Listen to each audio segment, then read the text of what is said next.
Le face-à-face. Bonjour, bienvenue dans ce nouveau face-à-face spécial provincial. Aujourd'hui, comme l'a décidé le tirage au sort, le débat oppose deux listes en course pour la province sud. La liste de Calédonie Ensemble représentée par Nicolas Mesdorf, bonjour. Bonjour. Et la liste du Parti travailliste emmenée par Cyprien Kawa, bonjour. Bonjour. Vos partis siègent tous les deux à l'Assemblée de province avec 17 sièges pour Calédonie Ensemble, 1 pour le Parti travailliste. Quel bilan tirez-vous de cette mandature, Nicolas Mesdorf ? Écoutez, c'est une mandature où on a énormément travaillé. On a voté le schéma pour la transition énergétique qui a permis le développement majeur des énergies renouvelables. On a voté le projet éducatif calédonien qui permet d'avoir une école plus calédonienne. On a fait des réformes de grande ampleur au gouvernement avec Philippe Germain, la grosse réforme fiscale que tout le monde connaît. Pour ma part, on a initié une politique agricole vers une souveraineté alimentaire. Donc on a mis en place des politiques publiques de fond qui vont permettre à la Nouvelle-Calédonie d'être plus souveraine économiquement, d'être plus souveraine énergétiquement et d'être plus souveraine alimentairement. Une Calédonie plus souveraine, est-ce que ce n'est pas en contradiction avec le côté loyaliste de votre parti ? Pas du tout. La souveraineté économique, la souveraineté énergétique et la souveraineté alimentaire, c'est ce qu'on appelle chez nous des souverainetés utiles. En opposition à des souverainetés qui seraient moins utiles, comme la souveraineté politique. Nous, on espère toujours rester au sein de la République française. Cyprien Kawa, votre bilan de cette mandature ? Je crois qu'aujourd'hui, le constat, il est fait, c'est que malgré les propositions au niveau... Bon, c'est sûr que le Parti travailliste était élu durant cette mandature, a siégé aux côtés du groupe UCF-LNKS pendant un laps de temps, puisque après, il y a eu des problématiques, juste après le référendum. Mais concernant tous les sujets qui sont évoqués là, donc c'est sûr que le constat qui est fait, c'est que sur le plan coutumier ou sur le plan au niveau des terres coutumières, nous ne reconnaissons pas dans tout ce qui a été développé là par M. Mesdorf. Au niveau de l'enseignement, parce qu'on aurait pu faire des efforts, à savoir que des propositions avaient été faites, notamment dans le cadre des discussions avec les institutions coutumières portées par les chefferies concernant l'enseignement.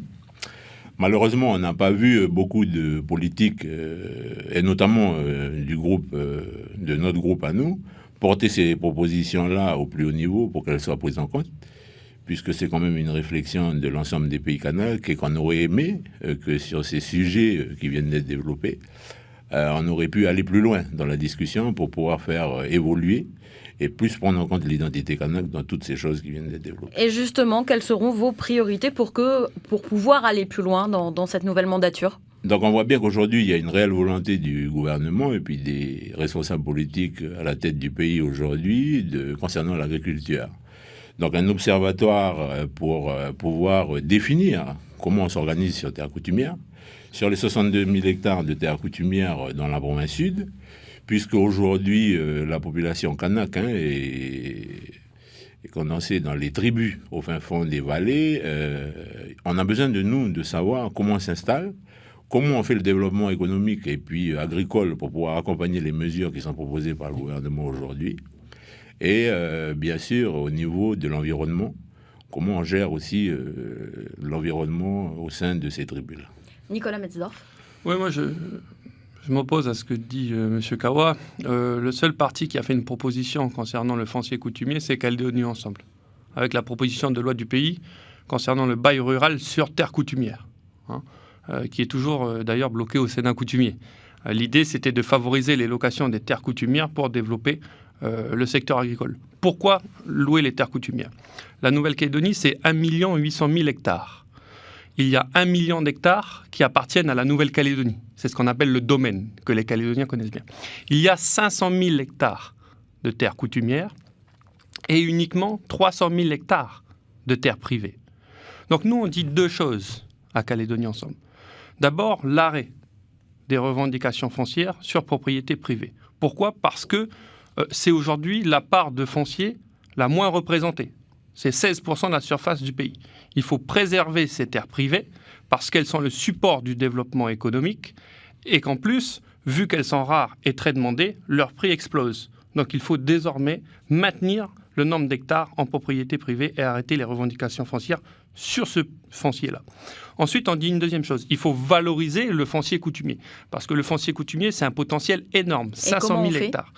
Il faut favoriser l'investissement en rassurant l'investisseur, en lui proposant justement un bail rural qui va lui permettre d'être en accord avec les clans propriétaires et lui permettre, lui, d'investir de manière finalement assez sereine. Et c'est ça qui bloque l'investissement aujourd'hui sur terre coutumière, c'est le fait qu'on ne sait pas si on sera toujours là dans 1 an, 2 ans, 3 ans, au vu des conflits internes. Je finis juste. Vous savez, auparavant, il y avait 500 000 hectares de terres privées, 300 000 hectares de terres coutumières. C'était l'inverse. La réforme foncière engagée depuis 1978 a permis la redistribution de 200 000 hectares de terres privées en terres coutumières. Ces 200 000 hectares étaient valorisés. C'était des propriétés sur la côte est, sur la côte ouest, où il y avait de l'élevage. Aujourd'hui, malheureusement, cette partie du foncier qui a été redistribuée ne permet plus de produire autant qu'auparavant, parce qu'on n'a pas su peut-être accompagner les gens. Et donc nous, ce qu'on propose, c'est vraiment de faire également de la DRAF un outil d'accompagnement du développement agricole et économique sur terre coutumière. Cyprien Kawa, pour en finir sur ce sujet. Donc pour nous, il est clair que les revendications de terre ne doivent pas s'arrêter, puisque une grande partie des clans qui ont été déposés de leur terre continuent encore à revendiquer. On voit aujourd'hui les grosses problématiques coutumières qui se passent dans l'ensemble des pays kanaks.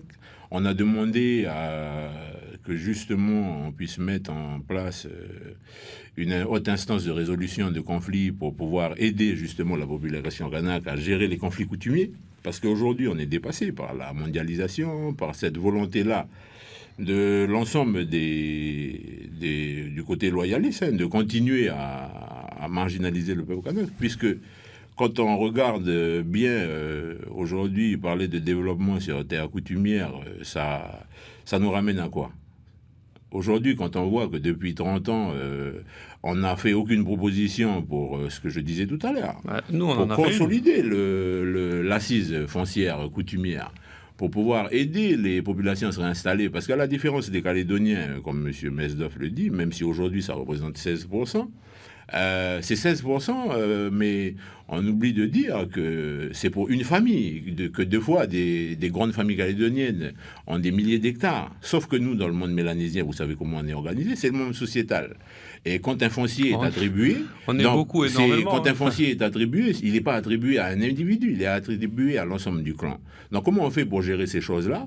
Comment on fait pour dispatcher le foncier qui ne correspond pas aux attentes de l'ensemble des Mélanésiens, des Kanaks sur terre coutumière? L'accord Nouméa prévoyait un cadastre. L'accord Nouméa prévoyait un cadastre qui devait travailler par le Sénat coutumier.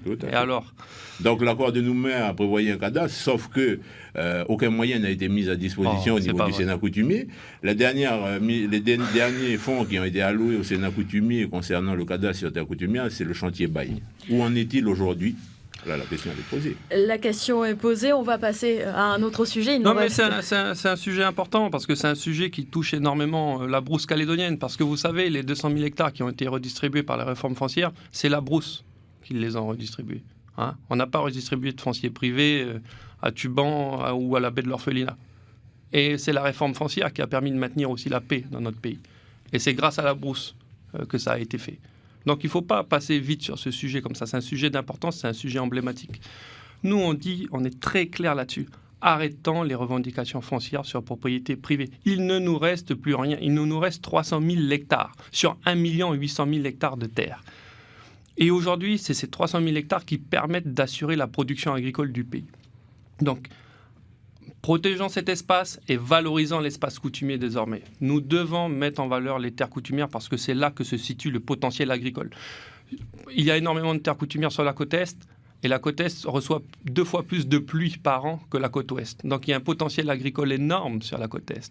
Les propriétés sont en bord de chêne sur terres coutumières. C'est là où il pleut le plus. Elles étaient valorisées auparavant. Il faut pouvoir remettre des agriculteurs et des éleveurs sur ces terres. Donnez-nous les moyens pour qu'on puisse le faire. On l'a compris, c'est un sujet important. Il y a d'autres sujets importants et nous allons jusqu'à 7h15 seulement, notamment la vie chère. Vos 2 formations promettent une hausse du SMG et des accords d'intéressement. Comment entendez-vous les mettre en œuvre, Cyprien Kawa? Nous, dans un premier temps, sur ce sujet-là, donc surtout sur la défiscalisation. Donc, on espère que dès qu'on sera élu, avec l'ensemble des élus au gouvernement, faire une proposition, déjà pour voir comment ces choses-là sont gérées, parce qu'on s'aperçoit aujourd'hui que les fonds qui sont générés par ça, au lieu d'être réinvestis dans le pays comme elles doivent être faits, donc on voit aujourd'hui les gens avec des comptes au Vanuatu, avec la fuite de capitaux, que tout le monde parle aujourd'hui. Donc saisir, dès que nous serons élus, un organisme comme Oxfam pour pouvoir faire une étude sérieuse sur ce sujet-là. Et c'est ce qui financerait des experts sont en train de travailler dessus pour pouvoir répondre aux attentes, aux interrogations de l'ensemble des Calédoniens, parce qu'aujourd'hui, c'est la question qui revient le plus souvent. Donc, si les 28 milliards de fuites de capitaux peuvent servir demain à aider le développement de la Nouvelle-Calédonie, et puis bien d'autres choses. Voilà. Nicolas Metzdorf, sur la hausse des salaires et la vie chère. C'est vrai que ça fait partie des mesures importantes que propose Calédonie Ensemble dans cette campagne. Vous savez, le salaire minimum dans notre pays, c'est 156 000 francs. Mais c'est 156 000 francs bruts. Ce que touche le salarié en net, c'est 135 000 francs. Comment on fait pour vivre au XXIe siècle en Nouvelle-Calédonie avec 135 000 francs de salaire? Ce n'est pas possible. Donc Calédonie Ensemble propose une chose, c'est d'augmenter ce salaire sans toucher finalement à la masse financière des entreprises. Comment? En exonérant les salariés de charges sociales. Et comment on compense cette exonération? Alors, attendez. D'abord, cette exonération de charges sociales salariales va permettre d'augmenter le salaire net minimum de 135 000 à 150 000 francs net. Et cette augmentation va aller jusqu'au salaire compris entre 225 000 et 230 000 francs. D'accord ? Comment on finance cette augmentation, finalement, de salaire minimum pour les salariés qui passe par une exonération des charges salariales? Tout simplement en permettant la création d'un pacte de compétitivité sociale qui va permettre d'annualiser le temps de travail de manière à lutter contre l'absentéisme. Parce que l'absentéisme, aujourd'hui, en Nouvelle-Calédonie, ça coûte plus de 2 milliards de francs à la CAFAT. Le président du conseil d'administration de la CAFAT l'a dit, l'absentéisme seul ne pourra pas compenser cette baisse des cotisations. J'aimerais bien discuter avec l'ensemble du conseil d'administration de la CAFAT parce que, vous savez, cette lutte contre l'absentéisme qui passe par des primes d'intéressement, qui passe par l'annualisation du temps de travail, ça avait été signé dans les accords économiques et sociaux, signé par les syndicats patronaux, signé par les syndicats de salariés, signé par les groupes politiques. Il n'y a plus qu'à mettre en œuvre. Il y a 2 milliards à aller chercher et c'est ce qui va nous permettre de financer cette hausse du SMG. Il nous reste peu de temps. On va passer à l'avenir institutionnel qui est là encore un sujet important pour cette dernière mandature. Cyprien Kawa, après l'appel du Parti travailliste à ne pas participer au référendum, comment comptez-vous participer aux négociations à venir ? Donc, dans un premier temps, le Parti travailliste, c'est notamment l'USTKE, puisque c'est la formation syndicale qui a fait naître ce petit parti politique dans le pays. Donc pour nous, demain, c'est sûr que c'est la fin de l'accord Nouméa. 2022 est très proche. Donc notre engagement auprès de nos populations Kanaks autochtones de ce pays-là, c'est que tous les Kanaks soient inscrits sans condition sur cette liste référendaire pour les prochains référendums. Voilà, c'est la première des choses sur lesquelles vous on sentez compte légitime s'engager. Malgré votre abstention au référendum, vous vous sentez légitime pour porter ces négociations ?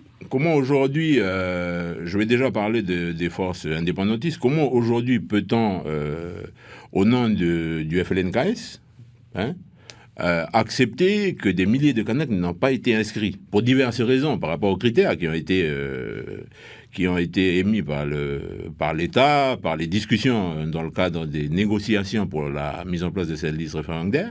Donc, c'est illogique que les Kanaks ne soient pas tous inscrits sur cette liste référendaire. Donc nous nous battrons pour que l'ensemble des Kanaks figurent sur cette liste référendaire et qu'on puisse avoir un corps électoral qui sera bien représentatif pour pouvoir s'engager dans ces 2 prochains référendums. Nicolas Metzdorf, pour finir. Nous, on est très clair sur l'avenir institutionnel. On est opposé à l'organisation des 2 référendums tels que prévus par l'accord Nouméa. En tout cas, ils sont rendus possibles si un tiers du Congrès le demande. Pourquoi on est opposé ? Parce qu'on a déjà voté. La population calédonienne s'est déplacée en masse. Plus de 80% de taux de participation. Le résultat est clair. 57-43, 18 000 voix d'écart en faveur des non-indépendantistes. Jamais il n'y avait eu 18 000 voix d'écart entre les non-indépendantistes et les indépendantistes. C'est le plus gros écart jamais enregistré entre les deux. Donc, poser la même question au même corps électoral à 2 ans d'intervalle va donner la même réponse. et on va crisper les gens. Enfin, on se souvient tous du lendemain du premier référendum. On n'était pas très heureux, hein. On n'était pas rassurés, on n'était pas serein. Ça divise un référendum. Donc vous voulez éviter ces deuxième et troisième référendums. Oui, on veut les éviter parce qu'ils vont créer de la crispation entre Calédoniens et ils vont créer un ralentissement économique. Les entreprises ont besoin de confiance et de sérénité et ils n'ont pas besoin de deux référendums organisés rapidement ou organisés de manière tout court. Il va falloir qu'on finisse. Et donc nous, ce qu'on propose, c'est de se retrouver autour de la table parce que de toute manière, la solution en Nouvelle-Calédonie, elle sera réglée grâce à une discussion lorsqu'on sera tous mis autour de la table. D'accord ? Donc nous, on propose de se mettre autour de la table tout de suite après ces élections, de manière à trouver des compromis, à trouver des points d'équilibre entre indépendantistes et non-indépendantistes qui permettront de garantir que la Nouvelle-Calédonie pourra continuer à vivre en paix et nous soumettrons les équilibres trouvés aux Calédoniens grâce à un référendum de projet. Un référendum qui va rassembler les gens sur une solution qu'on aura trouvée ensemble, comme on l'a fait pour l'accord de Nouméa. Nicolas Metzdorf pour Calédonie Ensemble, Cyprien Kawa pour le Parti travailliste. Le temps qui nous était imparti est désormais terminé. Merci d'avoir accepté nos invitations pour ce face-à-face spécial provincial. Merci. Le face-à-face.